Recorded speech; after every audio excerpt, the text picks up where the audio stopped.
po ni Mary Joy Ganda ay si Maris dahil nga daw po sinugod at pinagbibintangan pa siyang inaakit daw ang kanyang kinakasama na si Gemo. Gano'n na kayo katagal ni Gemo?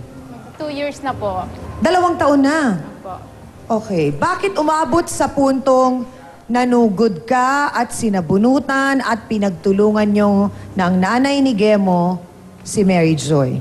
Kasi matagal na pong ganun. Parang narindi na rin po ako. Lagi po siyang ganun. Binubuntan niya po laging asawa ko. Dapat siguro si Gemo ang kinausap mo, hindi siya.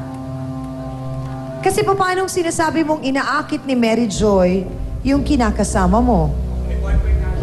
Kasi po, umaga pa lang, dumadaan na siya lagi sa tapat ng bahay namin. Bakit hindi mo sabihin dun sa kinakasama mo na pagkagising siya o kagising niya, dun lang siya sa loob ng bahay? Huwag siyang lalabas. Kung ayaw mo na merong ibang taong tumingin sa kanya, itago mo sa banyo. Di kaya?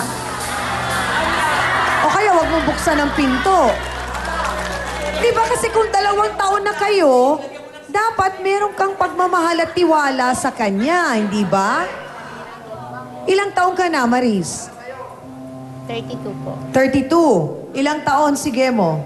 23. 23. Sandali lang.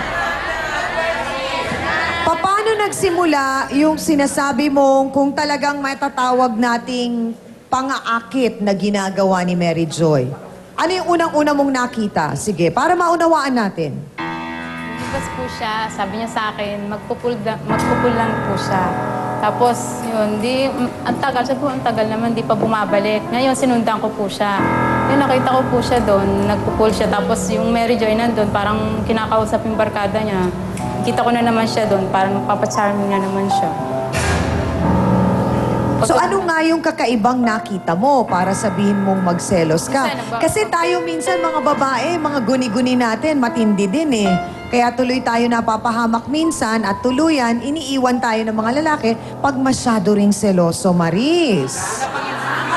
Oh, lalo na kung may mala-investigador na tumatakbo dyan sa dugo mo, jijiwang ka ng boyfriend mo pagka ganon. Mahal ka ba ni Gemo sa palagay mo? Opo. Ba't wala kang tiwala sa kanya? May tiwala naman po ako. Kaso lang, inaano po siya ng barkada niya na uminom, ganyan. Eh ayoko na po yung humaba yung oras niya doon kasi wala na nga po siyang trabaho. Ayoko na pamukha doon sa mama ko na gano'n. Wala na nga siyang trabaho, iinom pa siya, lalaro pa sa labas. Kaya minsan sinusundan ko na siya. Bakit wala siyang trabaho? Wala na po siyang trabaho kasi yung trabaho niya po, nung nakarang ano lang, natapos na po. Hindi siya naghahanap? Naghanap naman po kaso nahirapan po siya Ikaw, bakit hindi ka maghanap ng trabaho? Kesa iniistorbo mo siya at sunod ka ng sunod. Gawin mong mas makabuluhan ang oras mo at ang araw mo. Magbenta ka, hindi kaya? Nag-aalaga po ako sa anak na. Ha? Nag-aalaga po ako sa anak na. Ah, may anak na kayo? Ah, may anak na pala sila. Ilang taon na ang bata? 8 months po. Attorney Acosta, dito po sa nangyaring ginawa ni Maris na panunugod, pananakit, pinagtulungan nila, physical injuries po ito, hindi po ba? Yung pong ginawa ni Maris at saka yung nanay ng kanyang kinakasama na si Gemo sa pananakit kay Mary Joy, yun po ay mayroong kaparusahan sapagkat yun ay sa Revised Penal Code, yun yung sinasabi nating physical injuries. At depende po kung ano ang extent ng injury na nangyari kay Joyce ang magiging pataw na kaparusahan. Ngayon, kung doon naman sa injury na kanyang na-sustain, pwede ka pa rin magsampa ng civil action for damages para makolekta mo yung halagang napagkasunduan ninyo na dapat ay bayaran ni Maris at saka ang kanyang parang biyanan or common law mother-in-law. Maraming salamat po, Attorney Acosta. Hans, alamin nga natin ang hatol ng mga sausawero at sausawera. Dalawa po itong babaeng masasabi nating parehong umiibig at nagkaroon ng sigalot dahil nga sa pag-ibig na ito. Sino ba ang nasa tama? Pula ba o puti? Si Mary Joy ba? O si Mariz? Ano ba ang boto nyo sa ating Boto Hans? Taas na yung mga placard na yan. Go!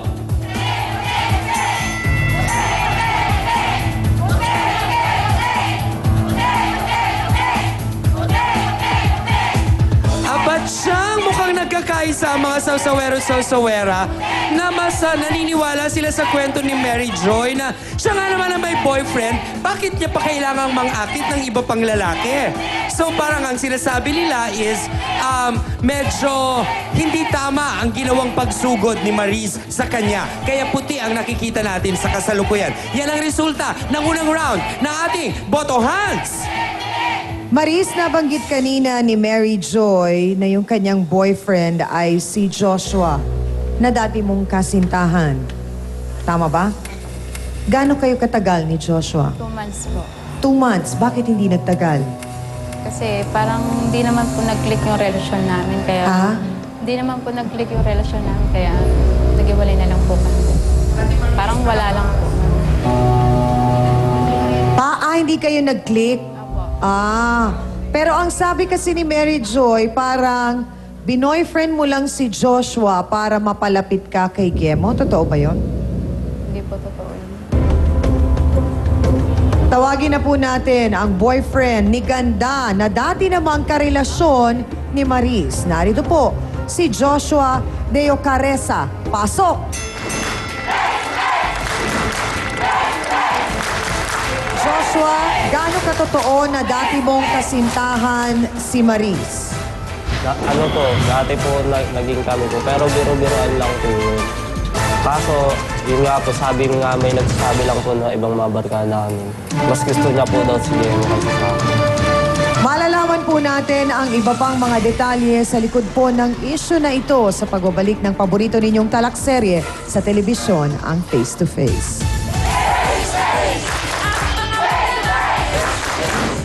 Ito nga daw po, inaano daw po siya. Piniflirt daw po siya ni Ganda. Nilalandi-landi daw po. Umaga pa lang po, nandun na po sa may tapat ng bayan. Mapapansin na po siya agad sa akin.